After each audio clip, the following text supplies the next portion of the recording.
cette crise-là, ce n'est pas Macky Sall qui a tiré les ficelles. Est-ce qu'aujourd'hui, il n'est pas devenu un président seul, isolé, affaibli? Seul, isolé, affaibli, bon, je vous laisse la responsabilité de la déclaration. Je constate... je pose une question. Une question. Je me pose la même question. En tout cas, quand cette crise s'est passée, il n'était pas nombreux autour de lui à lui manifester une sympathie, une présence. Quand il a été accablé par le camp de Ousmane Sonko d'avoir comploté contre Ousmane Sonko, quand il a été accablé par les insultes, par les invectives, par les injures, ils n'ont pas été nombreux dans son camp à répondre. Quand la tornade des manifestations s'est déchaînée à Dakar et dans les régions, ils n'ont pas été nombreux à sortir du bois pour le défendre. Maintenant, on a pu constater, vous et moi, comme tous les autres Sénégalais, qu'après la pluie et le beau temps, après l'accalmie et la sérénité, d'aucuns sont sortis pour quand même manifester un soutien, s'offrir en dévoué pour le président Macky Sall. On ne peut que le constater. Maintenant, Macky Sall est assez responsable, assez majeur pour pouvoir apprécier librement lui-même quelle a été la posture de tel ou tel autre compagnon, de tel ou tel autre adversaire, tel ou tel autre partenaire. Quelles conséquences doit-il en tirer? Quelles conséquences? C'est me donner beaucoup trop d'importance. C'est prétentieux de ma part. Vous êtes journaliste, chroniqueur, vous réfléchissez sur la marche du pays. Vous avez peut-être une lecture particulière sur... Je considère que c'est au président d'en tirer les enseignements. Parce qu'il n'y a pas un enseignement qui vaille autre que celui du président. C'est le chef de l'État qui donne la cadence. Ce qu'il y a dans la tête d'un chef de l'État, personne ne peut le savoir. Quelles sont ses intentions? Honnêtement, je ne le sais pas. Bon, maintenant, nous, journalistes, nous spéculons. J'ai vu dans la presse que le président veut réaménager son entourage, réaménager son équipe, veut poser des actes forts. J'attends de voir. Moi, je ne veux pas spéculer. Aujourd'hui, il y a une situation qui est là. Toute situation politique impose une lecture politique et peut-être qu'on en tire des leçons et des conséquences. Quelles leçons le président va en tirer? J'attends de voir pour les apprécier. Ce n'est pas à moi de lui dire ce qu'il aura à faire. Je ne peux pas aussi anticiper ou deviner ce qu'il aura à faire. Nous jugeons sur des faits. Ces faits, ce seront les décisions que le président prendra ou ne prendront pas et on appréciera cela. Vous avez dit tout à l'heure qu'ils n'étaient pas nombreux autour de lui quand la crise était là il y a quelques jours. Avait-il alors, lui, Macky Sall, raison de limoger du gouvernement et d'autres institutions, ces personnalités de premier plan qui l'entouraient? Mohamed Boun Abdallah Dionne, Aminata Touré, Amadou Ba, Aly Ngouille Ndiaye, Makhtar Cissé, Oumar Youm, entre autres. Non, mais peut-être qu'il avait ses raisons pour les limoger. Les limoger justifierait-il qu'il y ait une crise que ces gens-là ne soient pas à ses côtés?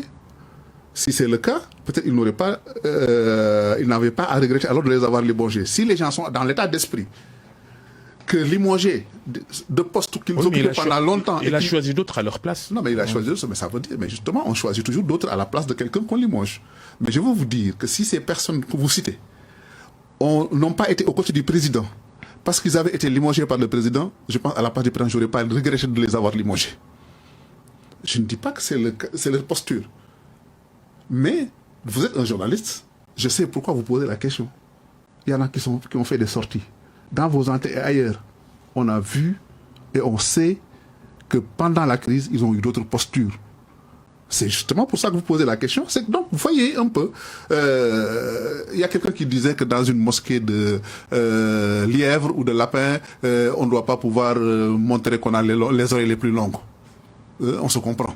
Donc, encore une fois, des gens ont eu des postures que le président est le seul à pouvoir apprécier. Si ces postures l'agréent ou ne l'agréent pas, il est le seul à pouvoir l'apprécier et en tirer les conséquences et les enseignements.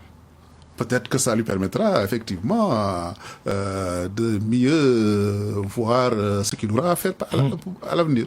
La crise, elle est latente, hein, malgré l'accalmie. Attention donc à la prochaine étincelle, personne ne le souhaite. Question, Macky Sall pourra-t-il tenir le coup jusqu'à la prochaine élection présidentielle? Pourquoi? Ou pourrait-on s'attendre à une présidentielle anticipée si les choses se compliquent davantage pour lui, pour son pouvoir? Bon, écoutez, moi, une présidentielle anticipée, je ne l'envisage franchement pas. je pense que le calendrier républicain doit être tenu à terme. Bon, il est vrai qu'on ne peut pas ne pas écouter ce qui se dit ou ce qui se fait, surtout par les acteurs politiques. Ousmane Sonko a dit que la deuxième vague sera plus violente que la première. La première a laissé 14 morts. Qu'est-ce que laissera la deuxième vague? Est-ce que l'État est préparé à une deuxième vague et comment l'État y fera face? Nous sommes interpellés par rapport à nos responsabilités. Il l'a dit publiquement. Il avait dit une première fois que ça va être violent, que vous verrez ce que vous n'avez jamais vu. On a vu 14 morts. On a vu des commerces détruits. On a vu vraiment presque le chaos à Dakar. La même personne vient nous dire que la deuxième vague sera plus violente. On peut le croire sur parole. Jusqu'à preuve du contraire. Est-ce que l'État va-t-il rester les bras croisés sans prendre les dispositions nécessaires sur le plan de vue sécuritaire, sur le plan des mesures qu'il aura à prendre, sur le plan de sa réorganisation? C'est la responsabilité de l'État. Ils ont été mis à la tête de l'État pour gérer ce pays-là. Pour gérer le pays, lui éviter les situations troubles, lui éviter les situations dramatiques, créer un climat de paix, de sérénité et de sécurité. C'est leur responsabilité. Donc, et en premier, c'est la responsabilité du chef de l'État. Qu'est-ce qu'il va faire pour éviter une situation de chaos? Je ne pense pas qu'un gouvernement, quel qu'il soit, ait la vocation de laisser prospérer ou de développer un chaos. Alors, il y a bien eu des raisons sociales qui ont conduit à ces manifestations de rue. Il a pris la parole, Macky Sall, le lundi 8 mars. Mais fondamentalement, quoi doit-il faire de façon très efficace à vos yeux pour répondre à cette demande sociale? Bon, la demande sociale est présente. C'est des jeunes qui demandent de l'emploi, c'est des gens qui ont un pouvoir d'achat assez étriqué, c'est des gens qui demandent de l'éducation, c'est des gens qui demandent. C'est à l'État de trouver les ressources et les réponses. C'est à l'État aussi d'expliquer. Vous êtes entrepreneur, vous avez peut-être votre petite idée là-dessus Non, enfin, être entrepreneur à mon échelle, à ma petite échelle. Donc, justement, c'est le privé qui doit créer les emplois. C'est les petites entreprises, comme les miennes, qui créent des emplois.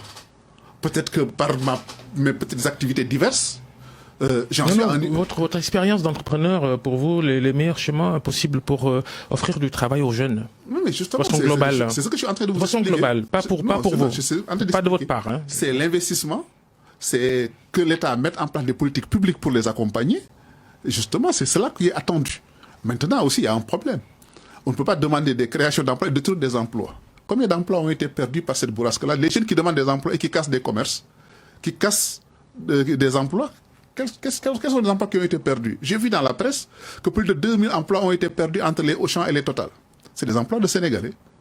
Quelle est la cohérence de chercher des emplois et d'en détruire?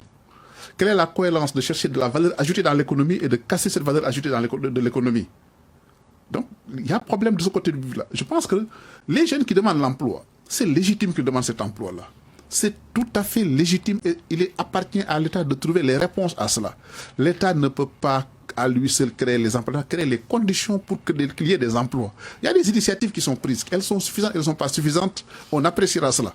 Ces initiatives, ces efforts doivent être encouragés. Je pense que le président de la République, dans sa déclaration dont vous faites état, avait annoncé un train de mesures pour créer les conditions de création, pour susciter des conditions de création d'emplois. On attend de voir comment ça va s'appliquer, quels seront les résultats, quelle sera la pertinence de telle ou telle autre politique. Il est prématuré pour l'apprécier, mais de mon point de vue, on ne peut pas ignorer cette demande sociale. On ne peut pas ignorer cette exigence des jeunes, une exigence légitime de trouver l'emploi. Après les décisions